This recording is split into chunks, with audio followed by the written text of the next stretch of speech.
Welcome to Better Health Guy Blogcasts, empowering your better health. And now, here's Scott, your Better Health Guy.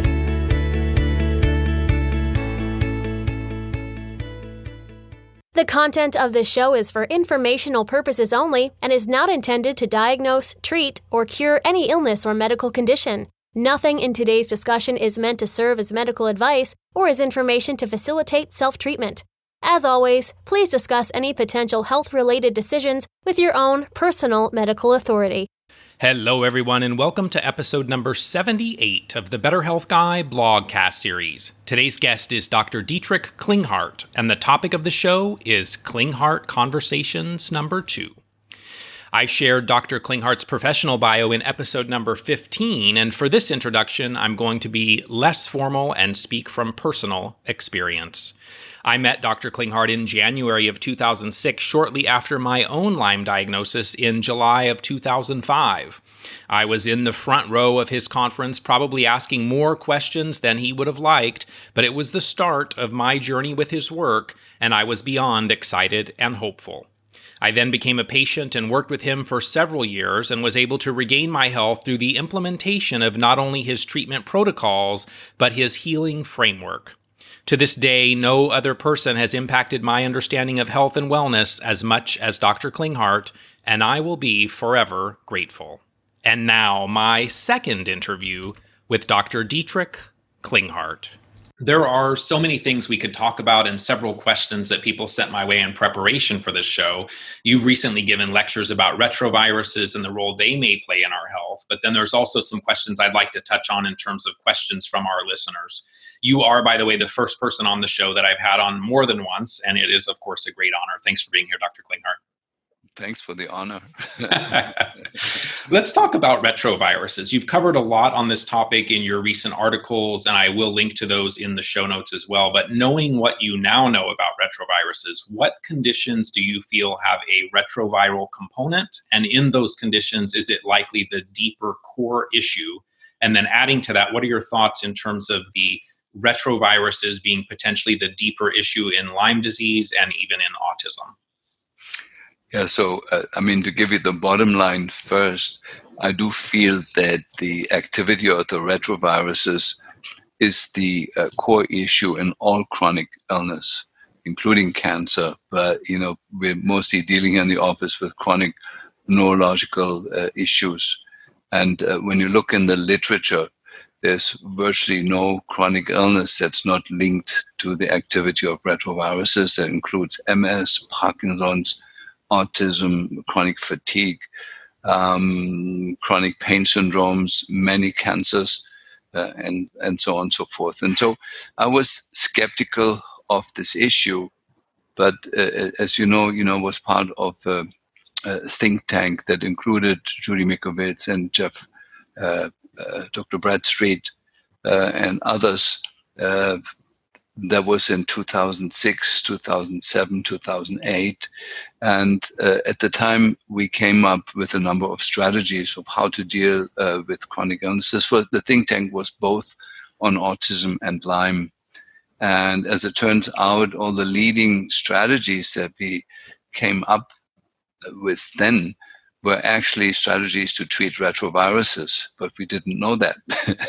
We didn't know that then. And so rolling it forward, I have worked with this issue now for the last 2 years very specifically in my patient population in Europe. We started here about 9 months or a year ago, and it is just amazing for me, the improvement in treatment outcomes in our patients, which of course for me is the only real proof of the pudding. Okay, you come up with a new theory and that can be great. Like, I can be another Richie Shoemaker, who comes up with fantastic literature, fantastic scientific articles, and then you apply that to every patient, and 8 to 9% of your population actually gets better.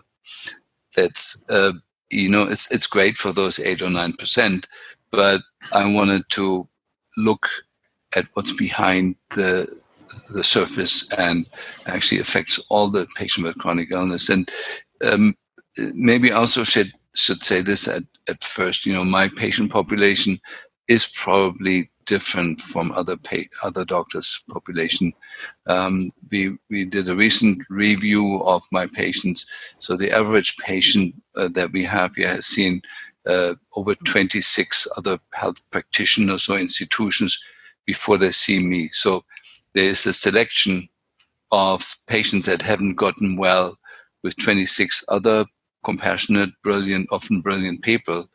And so it has self-selected a population. And in that population, it is near 100% that the core of the illness was the retroviral activity. And so what we'll be talking about mostly now in the next hour is that patient clientele that has not responded to other treatments. So is it the retroviruses that we are born with that become activated because of various factors in our environment that's the big issue? Or is it retroviruses that we acquire through our lifetime? And what are some of the exposures to retroviruses that we acquire after birth? Mm-hmm. Yeah, so just a quick little bit on the science. So the human being, like any other being, has evolved in a very hostile environment. A planet that gets cold and hot, and periods of starvation and periods of cold or too hot and no water or too much water. And one of the environmental factors are an abundance of billions of different types of viruses.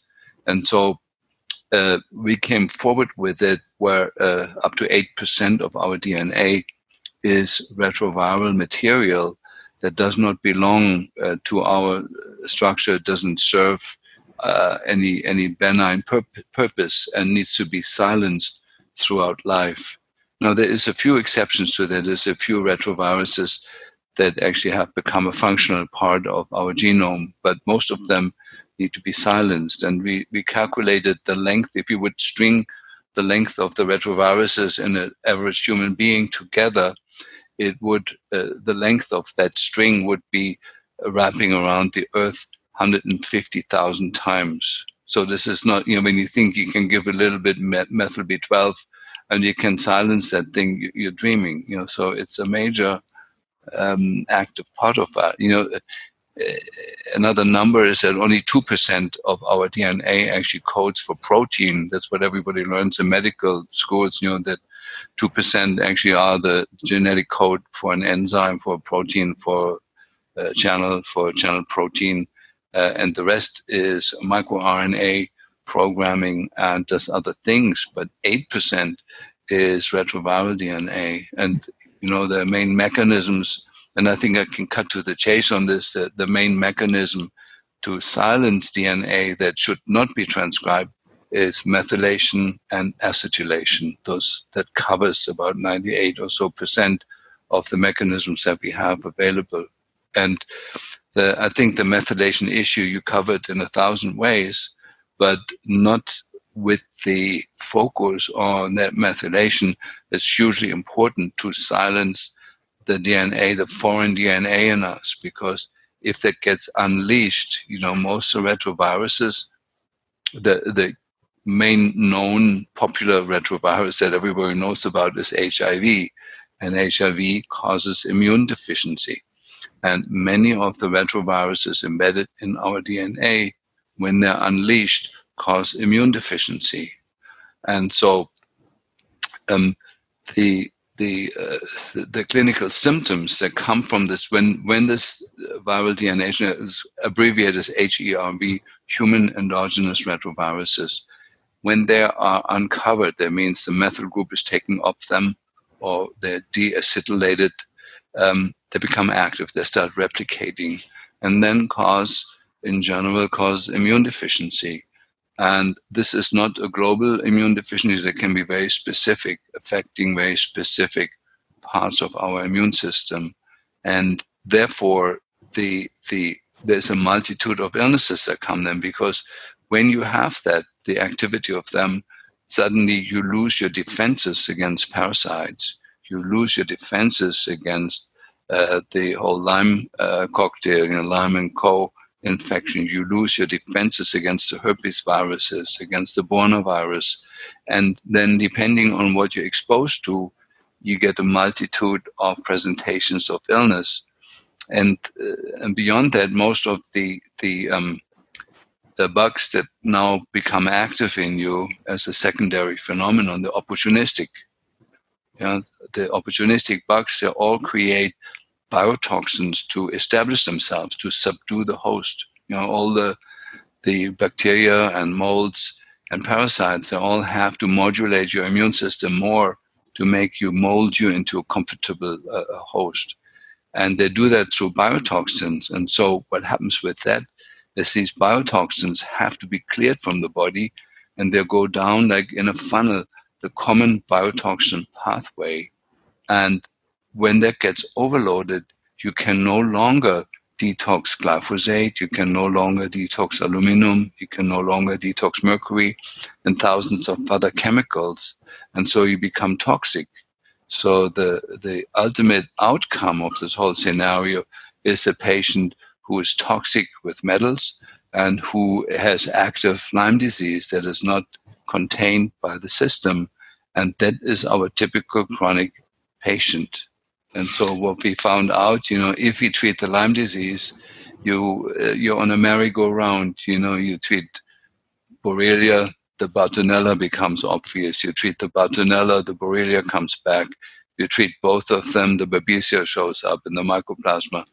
And you go around and around and around. And in the same patient, you find that they have high levels of retained mercury, of retained lead, of retained aluminum. And then when you treat that, you never get to an end point either. And so we went one level deeper and treated the retroviruses. And then suddenly we saw that the Lyme symptoms become much milder. And instead of needing IV antibiotics, we can use a few herbs to get the Lyme to be silenced, and so on and so forth. So it is it has resulted in a different hierarchy of treatments that has been phenomenally effective. So is it primarily those retroviruses that come into us prior to birth in our DNA, and not so much things that we might be exposed to throughout our lifetime that are the real core issue here? Yeah, so there's several aspects and have to be a little bit cautious. So there's several publications that show that there is a non-understandable amount of retroviruses in some, if not all, vaccines. And that certainly explains why the one type of autism, the one where kids develop normally, and then after a vaccine, within a few weeks or months afterwards, they crash, and they crash for years or decades. So there is the possibility of viruses also being introduced in the system, leading to a breakdown. We believe that some of these retroviruses that are inserted that way can have a latency of 15, 20, 25 years. And so we see the outcome of that often in a 25 or 30-year-old, that suddenly crashes with chronic fatigue, where we can sort of track it back to the introduction of external retroviruses that are simply acquired. Now, we also see that there tends to be a lateral spreading of these illnesses in families, suggesting that there is plasmids, there is that's in the breath and in the body fluids, and so it certainly can be contagious, but then has a long latency period. Often we find like the woman that crashes with Lyme disease, has a very sturdy husband who just doesn't seem to be affected at all by it. And so let's say they're 25, and she's down with chronic fatigue and Lyme and body aches, and, may have an autistic child, and he is kind of sturdy, be able to go to work. But 25 years later, he dies of a heart attack. 25 years later, he gets the aggressive form of prostate cancer and is dead within a year. Yeah, that's sort of a different picture, but still linked to the same creepiness of these illnesses. And so, but I know in the questions that sort of will come up, I do feel that this is a relatively small issue or affecting a smallish part of the population. I do feel very strongly that the reactivation of the human endogenous retroviruses, the ones that we're conceived with, not even born with, we're conceived with them, is the real McCoy and the more important issue. And then the issue comes up, why is that happening now? Chronic illness did not used to be the norm until 25, 30 years ago. So for those people that don't have a tool like ART, is there a favorite marker that's available in the US for looking at retroviral burden? And does it appear to be useful for tracking treatment progress as well? Yeah, so first of all, the direct PCR testing of the retroviruses is not available to us normal people, to us normal physicians. Only lab, as you know, that was Judy Mikovits who had approached that, was closed down, basically. And there is really hundreds of different retroviruses, if not more. And so the testing has to be indirect testing, has to be the immune markers. And after talking to some of the world's experts on that, we really reduced it to two markers. And one you're very, very aware of, but you're not aware that that's what you were testing, is nagalase. Nagalase is the agreed upon marker for retroviral activity. Its value should be under 0.6. Most of our patients are 2 or 3, and the sicker they are, the higher the number is. And that number comes down when we treat the retroviruses. We used to have a retroviral remedy. You know the name. I'm not allowed to say the name even on this because several people died for it, for promoting it and using it. And so we've been on this path for a while, but nagalase is a fantastic marker. And the other one is called RANTES, regulated upon blah, blah, blah, T-cell activation. That's a long word, but abbreviated into RANTES. And I'm working right now with Red Labs. I hope that they agreed to put a retrovirus panel together that will similar to the Cunningham panel, for pandas or pans. We will have a panel where we can at least make the initial diagnosis and hope. The RANTES test currently we do in Germany at the lab in Berlin. It's called IMD. They wrote a beautiful paper on the connection of the cavitations in the jaw and RANTES, and so which brings an interesting other connection that we found out the cavitations are caused by retroviruses. So that's a whole new thing that we're discovered and that we're excited about. And that test costs in Berlin 40 euros. So it's not an expensive lab test, but it is very, very recognized as a test for retrovirus activity. And so I'm talking with a US lab that I can share with you privately to develop a panel for retrovirus testing in the US, and that should be available in a few months. And I think through your website, and so we will make that known. I just right now I have to be quiet with that because it's a bit of a political issue. Sure. Those two markers, nagalase is widely available, and that is a test that we now understand really tests for retroviral activity. There is several other markers, interleukin-8, when it goes up is a marker. The ectonucleotidases, these are the enzymes that break down ATP that is leaked out of the cell as part of the cell danger response. When the cell is under distress, it sends out ATP to the external environment as a SOS signal to attract the attention of the immune system.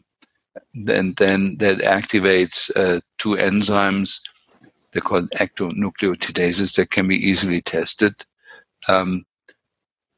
However, that's not specific to retroviral activity, but the thing I think is important for people to know is that the moment the viruses are uncovered and start replicating, it initiates the cell danger response.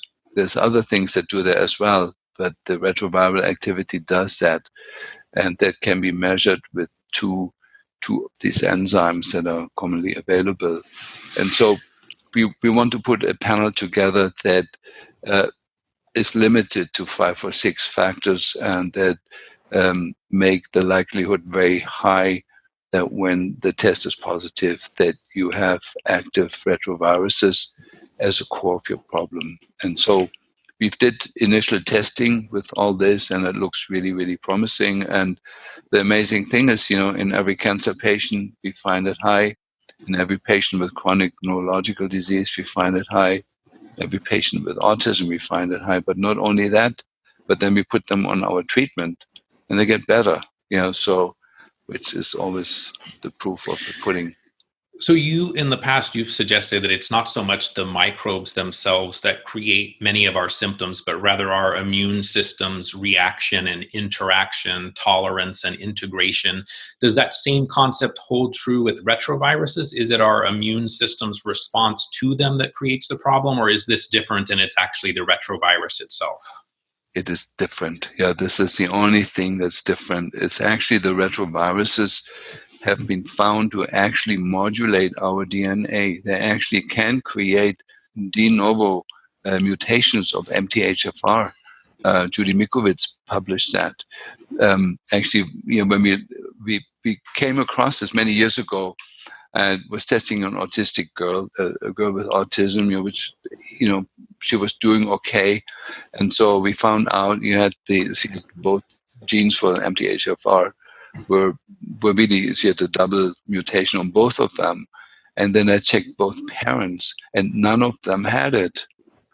And I'm amazed that nobody else did that, because if it's genetic, it should come from mom or from dad, and then you can mix it up. But if both parents have no mutations on it, no SNPs, and then the girl has the SNPs on both sides of the father's and the mother's side, of the genome, this is a de novo mutation. And then when I saw that, we tested a bunch of kids, and we found that in many of the autistic kids, these are de novo mutations.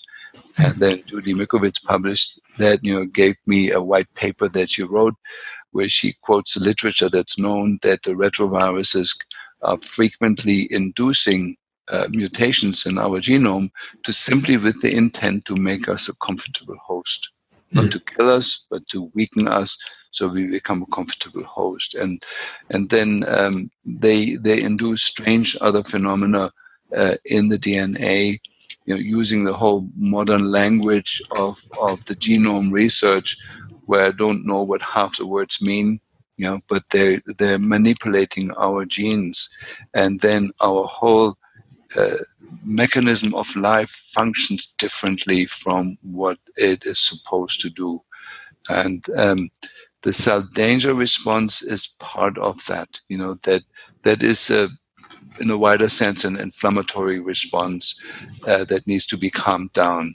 So that still has to do with the immune system. But these genetic changes that our whole genome is transcribed differently, and that actually is de novo mutations in the genes, that is not inflammation. That is actually really modulating the human being. And we see that, you've seen patients where you see kind of, this person feels like an alien, or, this person feels like different from human. It's a complete outlier in terms of the curve of human behavior or human presentation and human manifestation. We see strange things, and that has explained that to me, that this is different. So we can get the enhanced immune responses and inflammatory responses that are hurtful to the patient. We know that with the work of suramine, which quenches some of that.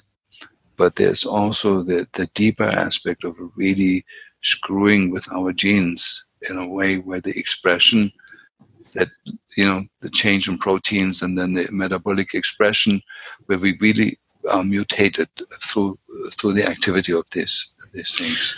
So talking about cell danger response, the retroviruses potentially create inflammation that leads to cell danger response is the way I'm understanding this. And so with suramin, is it that that's addressing something with the retroviruses, or is there another mechanism? And since it's not widely available, what are the other strategies that people can do, maybe natural suramin options? Mm-hmm. Yeah, so the way it goes is when the cell is under distress, it leaks out ATP, and that's broken down to ADP and then AMP, and then the breakdown products of that. And on the outside of the cell, you have the purinergic receptors, and the receptors themselves are altered by the retroviruses. And instead of when these breakdown products are appearing on the outside of the cell, they stimulate the purinergic receptors that are corrupted, and it creates an inappropriate intracellular inflammatory response that ultimately leads to the destruction of the cell. And suramine is the only substance that's been found so far that quenches that response of the corrupted receptors. The receptors simply do not respond to the extracellular breakdown products of ATP in a way that it leads to self-destruction of the cell. This is at least sort of my understanding after reading over 120 different papers on this. It's very different. The genetic people that kind of have done all this research have an incredibly poor ability to communicate in their papers to us normal people what they're actually saying. But this was very clear. Yeah, so you have the purinergic receptors, which themselves should be behaving intelligent and life affirmative, but when they're corrupted by retroviruses, then their response is an inflammatory lethal response to the cell itself, and suramine completely blocks that. And so in terms of availability, yes, we found suramine. So if you're searching, you seek, you ask, and you shall find. And so we made a homeopathic of it, which we are quite impressed by the responses of that. It's a few drops a few times a day, given over a few months. But for obvious reasons, we cannot make that available to the public. But we can encourage people to look, and it is available. It is produced in the US, and it's not that difficult. So it's a combination then of doing something like what you just talked about, while at the same time continuing to silence the retroviruses, because that's really the core issue. Core issue is to get the retroviruses silenced. And maybe I want to say this here, whenever we're dealing with corrupted receptors, the other one, big one, is the vitamin D receptor, sort of that is not listening to the vitamin D that floats by and doesn't turn on the immune system like it should.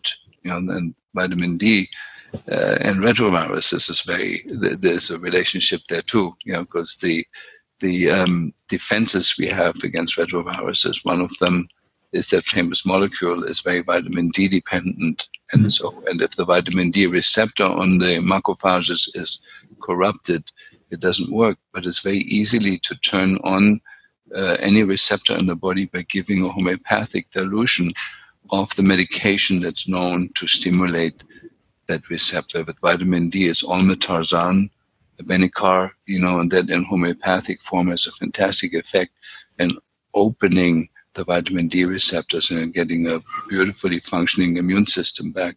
So this applies to all receptors. All receptors in the body can be turned on with homeopathic dilutions of things. The same as with the endocannabinoid receptors that can be turned on with just homeopathic doses of the stuff. You don't really need to be.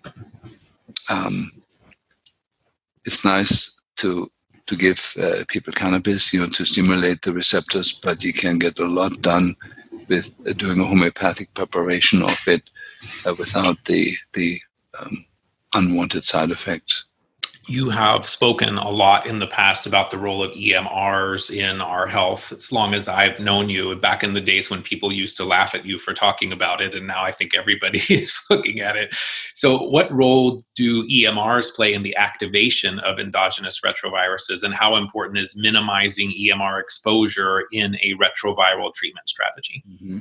Yeah, so first of all, we know from the research that was done in the University of Athens by Adamantia Fragopoulou, is a researcher, that the exposure to Wi-Fi in the home, there's a Wi-Fi router, or even the cordless phone, that still sits in some kitchens, that broadcasts 24/7, that corrupts 1/7 of our proteins in the body. That's the cell wall receptors that we just talked about. That's the metabolic enzymes. That's the detox enzymes. Yeah, so 1/7 of that is completely corrupted.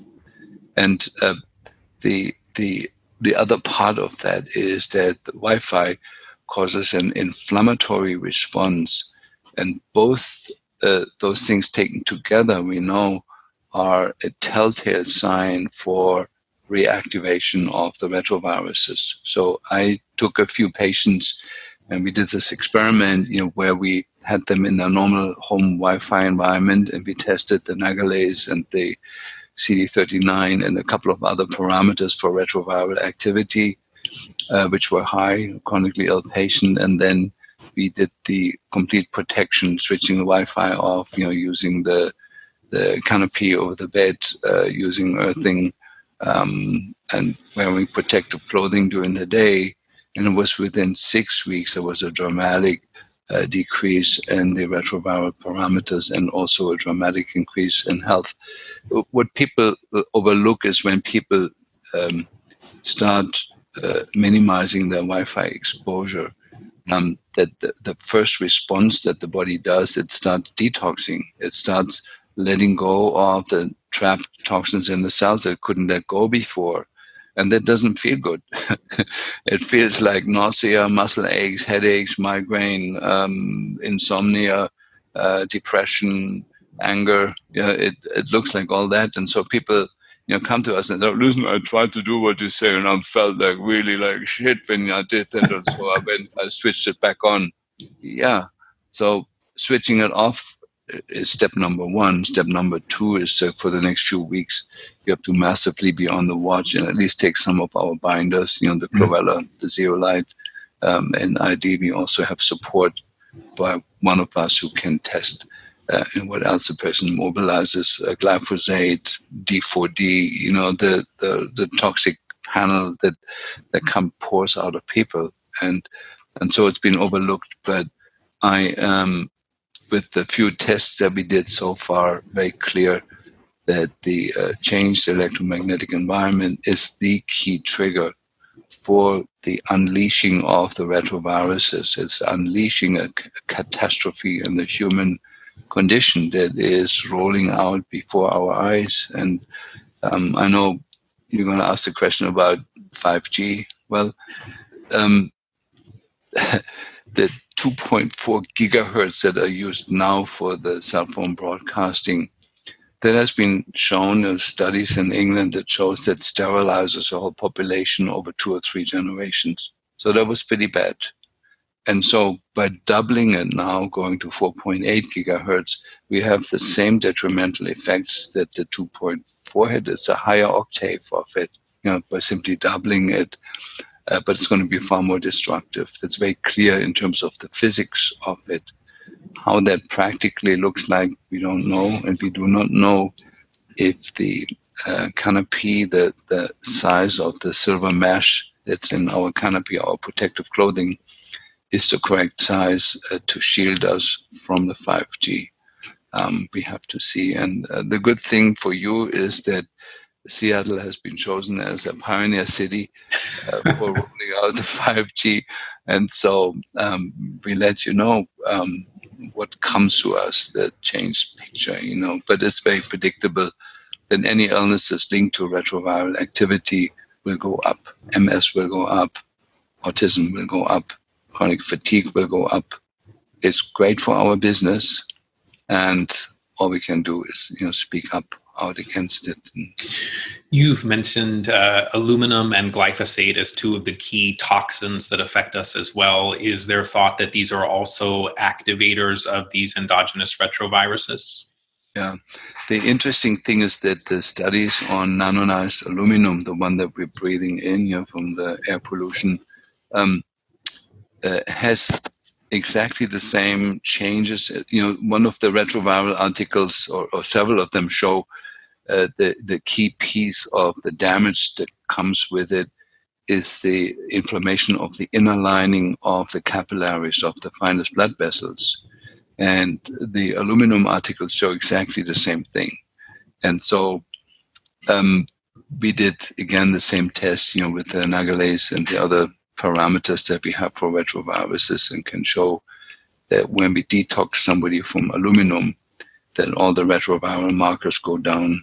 So there is definitely a mutual beneficial relationship between aluminum and the retroviruses. And we did the same thing with glyphosate.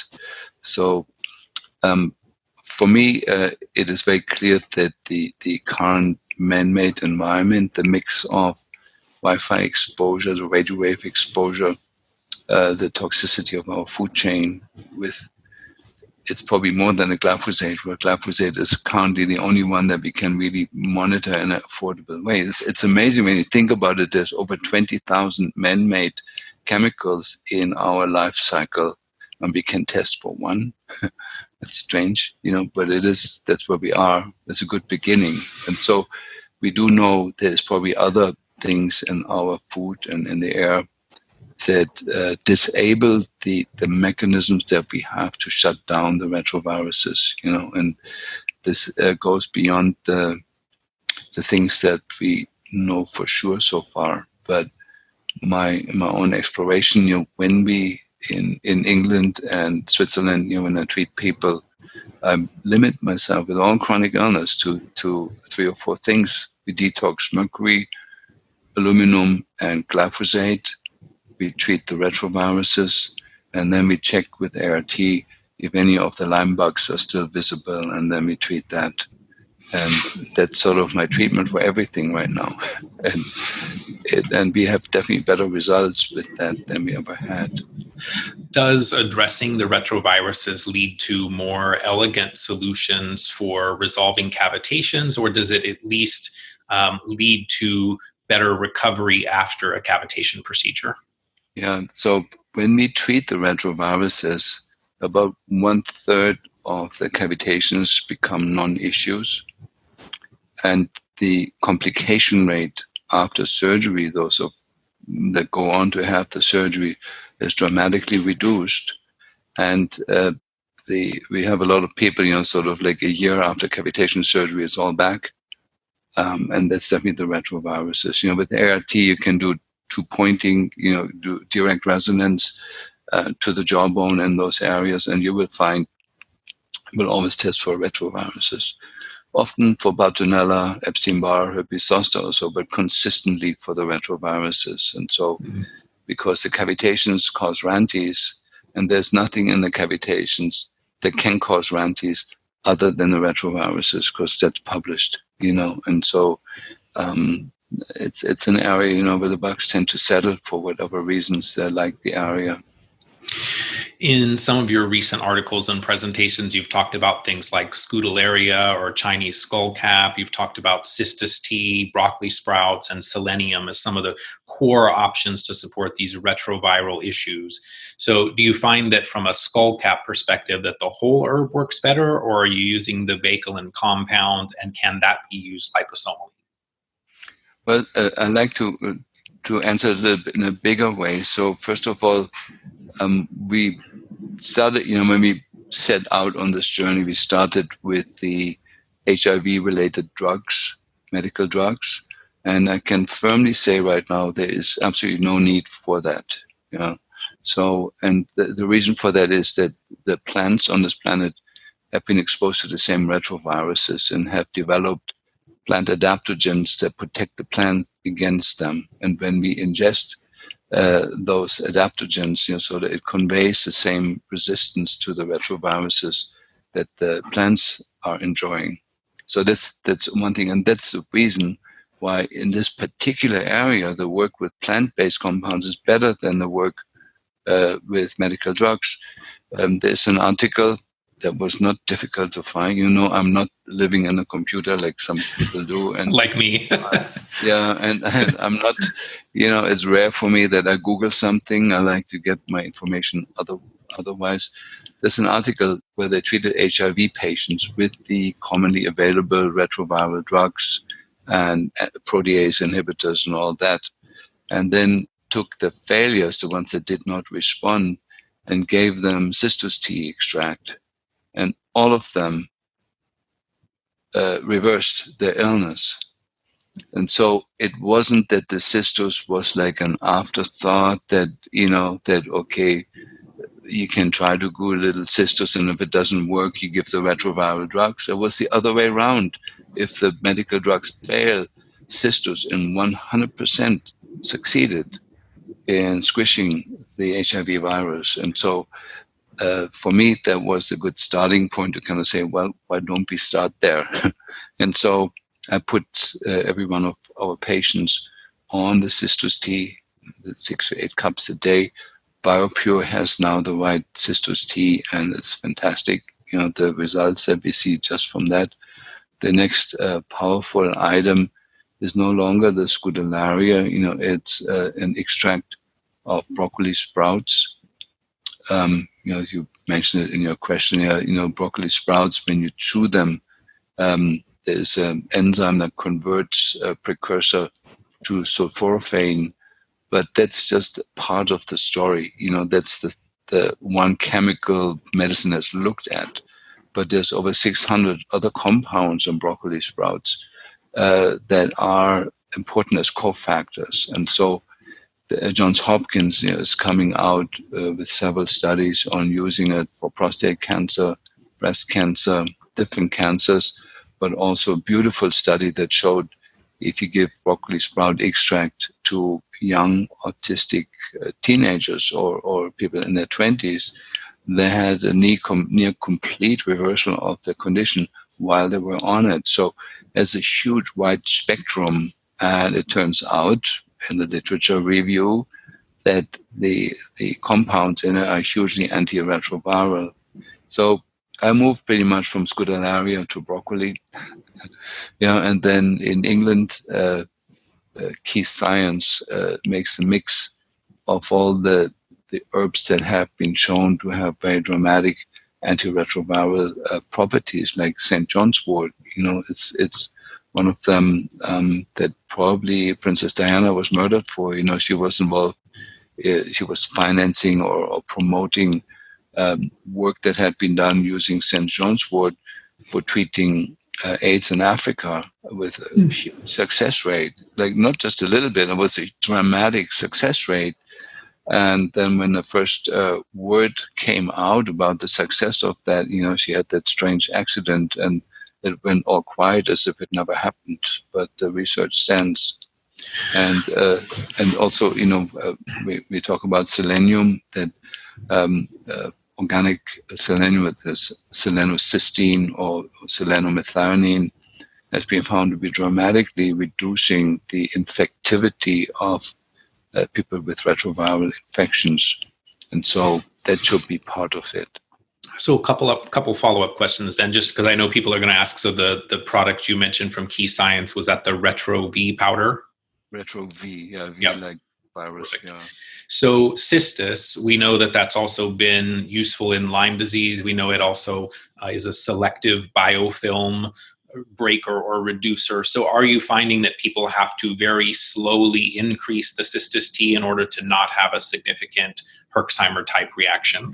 Absolutely, yeah. So we have a lot of people that can only in the beginning tolerate 1 or 2 drops of the tea and then have to slowly kind of go up, until they can tolerate the full dose, which is 6 to 8 cups. But some people, I like people to start on the full dose. And then when I get the die-off effect, pause for a day or two so that they actually realize that this is potent medicine. Because, in you Americans, unless it's injected or at least taken orally in terms of a pill or capsule, you think it cannot possibly work. So I like to give people the experience of a die-off effect that's just as strong as when they took simultaneously 3 IV antibiotics, and then sort of roll it back to a lesser dose and then slowly increase it to the amount that works. You have in the past recommended brewing the Cistus tea multiple times to get different compounds. So is that multiple times within the same day essentially, or can you reuse the tea the next day? How is that process done? You can use it the next day. Yeah. So people do that, make the tea, then bring it to a quick boil, but only for a second, and then simmer it for 15 minutes, let it cool down, and then pour it through a filter, in a glass bottle. And that's what you drink throughout the day. And then you let the tea stand in the open air, because that challenges the antioxidant system in the remaining plant. And then you do at least one more tea with it. Depending on the batches, that it's natural, so they're all different. If the water becomes pale, it's done its job, then it probably has very little effect. And so usually it's 2 to 3 times that we reuse it, and then you throw it out. Is there a broccoli sprout product that you are using clinically, or one that will be available soon through BioPure? Or yeah, we worked out for BioPure a formula that has the enzyme in it that speeds up the conversion, and has all the 600 or so compounds in it in the right proportions. That's an excellent product. Word is out, it's going to be 3 weeks before it's out. The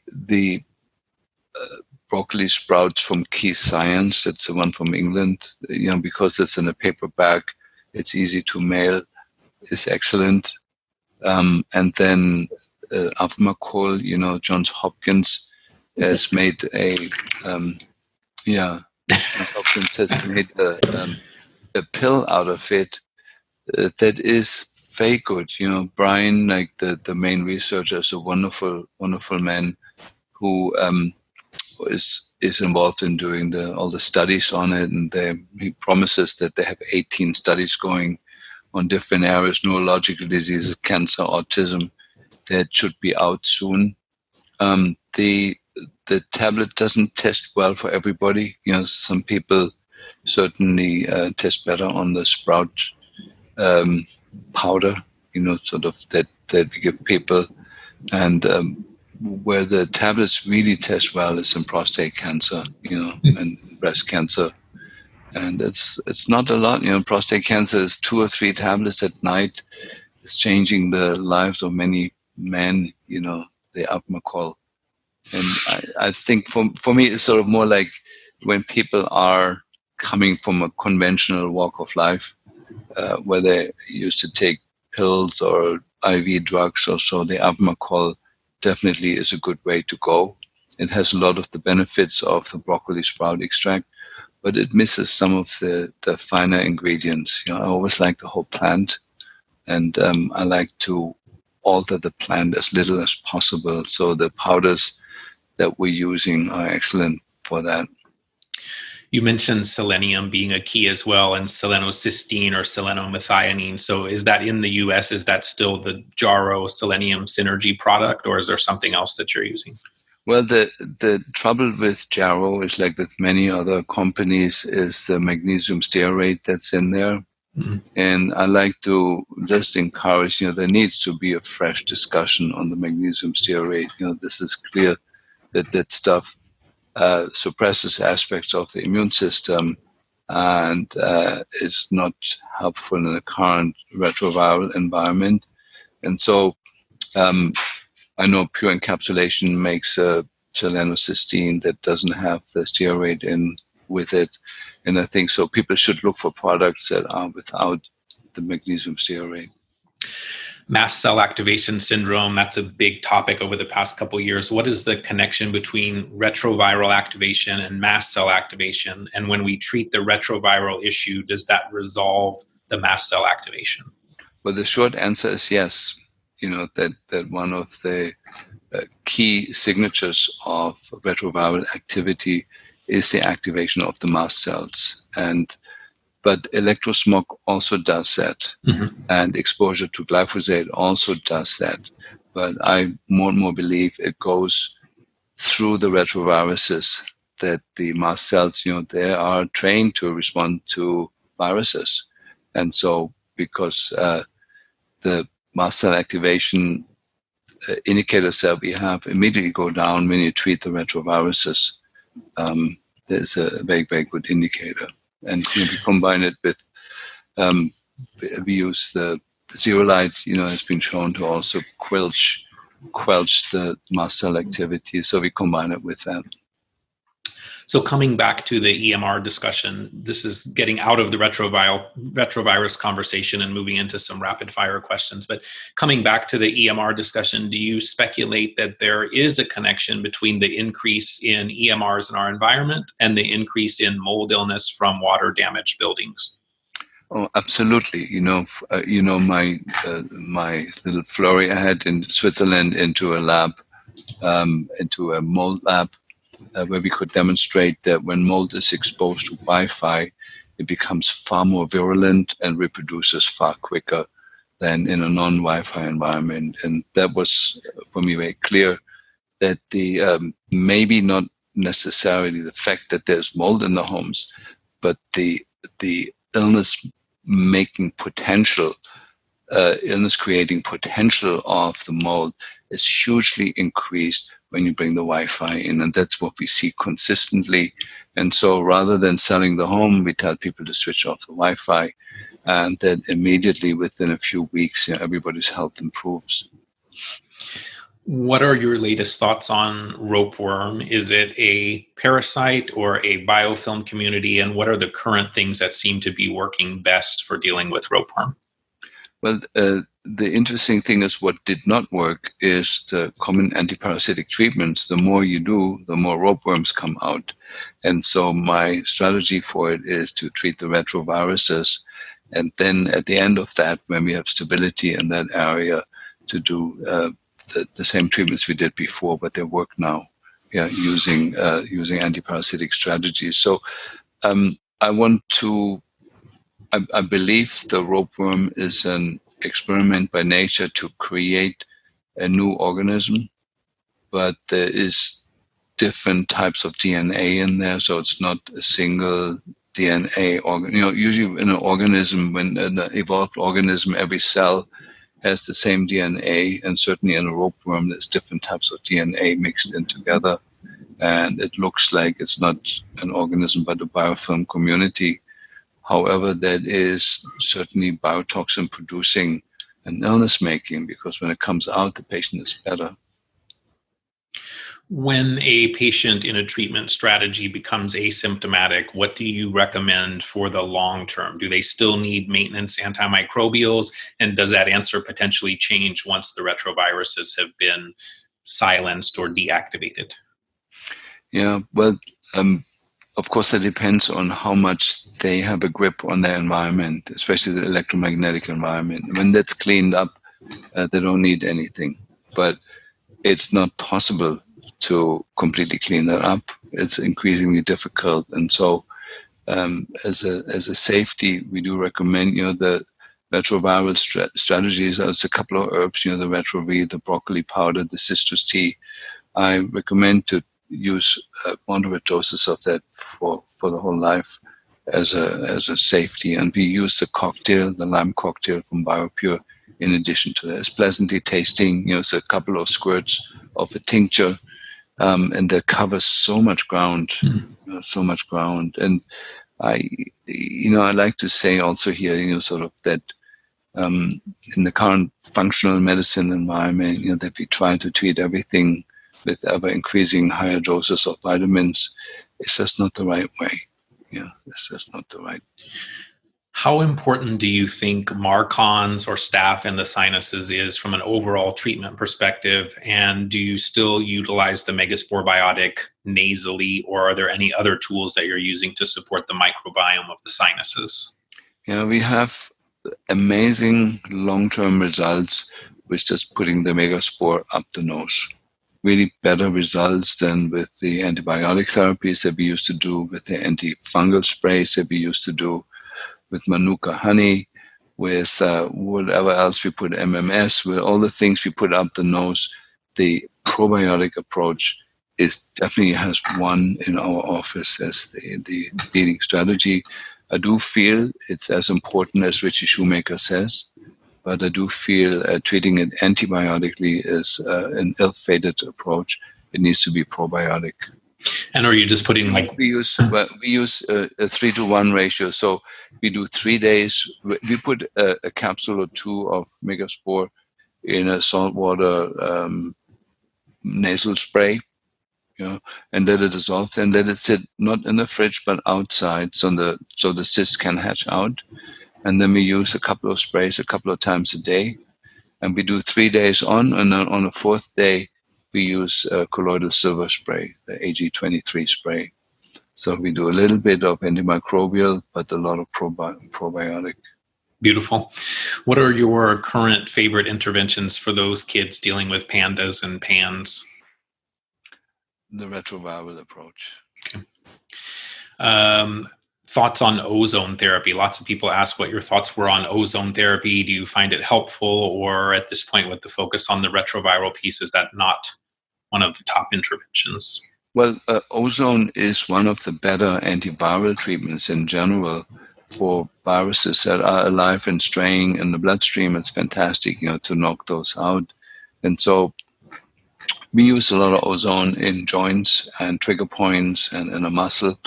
I have not been so convinced as a long-term healing strategy to use intravenous ozone. We just haven't seen the long-term results of it. People get better.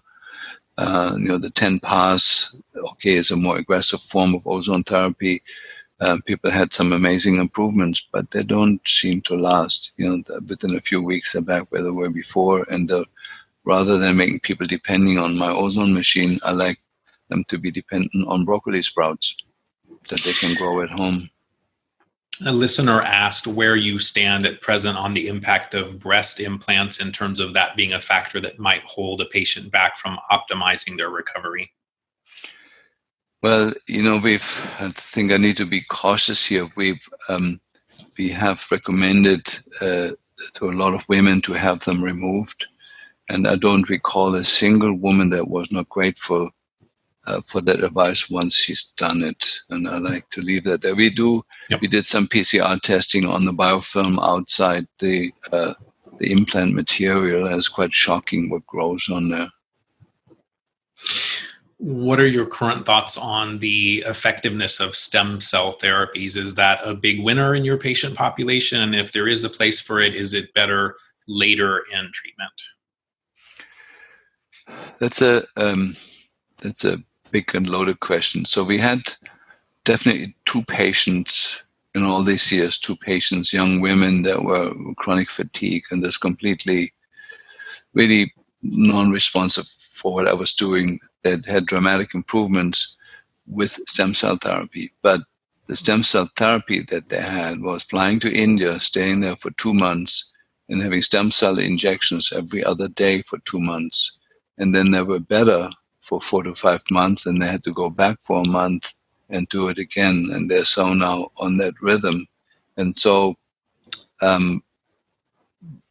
these young women I have not seen back. I just know that they've reached a higher level of functioning.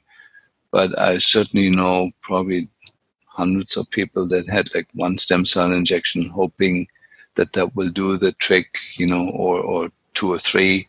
And I'm sort of personally disappointed with the long-term results.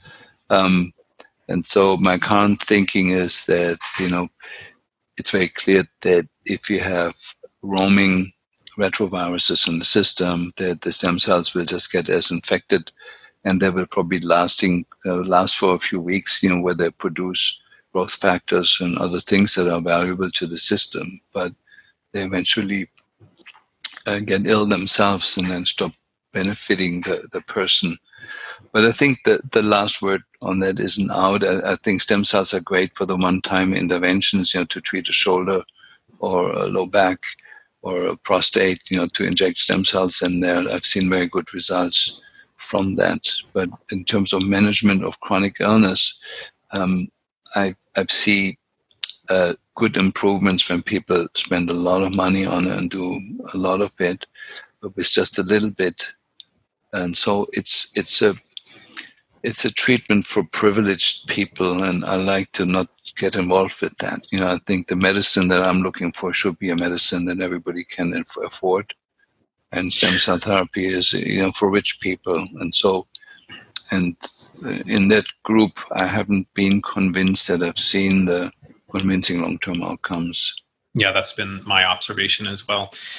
With all the tools that we have available now to support detoxification, is there still a significant place for DMPS, DMSA, EDTA, those types of tools, or have those become more minimized in your overall treatment strategy? No, I would say they hold the same place as before. One thing we've learned from Dr. data, from Dr. Quick, one thing I've overlooked is that when you free up the detox pathways, one of the things that comes down the chute and can really hurt the kidneys is cadmium. And to get cadmium out, he recommends EDTA IVs, and we found out, just jumping on that, that we can use all calcium EDTA with wonderful results to clean up the kidneys. And there's a company called Bulk Vitamins, and you get a bag of a kilo or so, or a pound of calcium EDTA for like $12 or so, like for very, very little money. And a teaspoon of that in a glass of water is a fantastic tool to add to the pie of the different things that we do. So I'm going to wrap up with this question, which is the same question I ask every guest, and that is, what are some of the key things that you're doing on a daily basis in support of your own health? And then adding to that, do you still find bee venom personally helpful? Yeah, so this is, of course, a personal issue. I'm not going to tell you everything. But on a good day, I exercise in the morning after I get up. Twice a week, religiously, I inject bee venom in the way I've done for the last 30 years. And I take the retroviral cocktail. That's my main treatment now. So it's we use the RetroB powder and the broccoli powder, and it's a teaspoon each. I stir that into yogurt and add some blueberries to it, and that's my breakfast. And I do something similar in the evening to get my evening dose of that. And I take the Kivita or the Lyme cocktail from BioPure that's sort of in my pocket, and I take a few squirts during the day. Pantethine has turned out really important to shut down the retroviruses. It's an acetylation that I talked about. So that's the only supplement I take morning and evening. And that's it. Beautiful. Thank you so much for your time today, Dr. Klinghardt, and for everything that you're doing to help those of us that have traveled this journey of chronic illness. You have certainly helped in ways that words alone cannot express the level of gratitude that I and so many other people have for you. I honor you and appreciate you, and just thank you for being here today. Thank you, Scott. To learn more about today's guest, visit the Sophia Health Institute at sophiahi.com. That's sophiahi.com. Thanks for your interest in today's show. If you'd like to follow me on Facebook or Twitter, you can find me there as Better Health Guy. To support the show, please visit betterhealthguy.com/donate. If you'd like to be added to my newsletter, visit betterhealthguy.com/newsletters. And this and other shows can be found on YouTube, iTunes, Google Play, Stitcher, and Spotify. Thanks for listening to this Better Health Guy blogcast with Scott, your Better Health Guy. To check out additional shows and learn more about Scott's personal journey to better health, please visit betterhealthguy.com.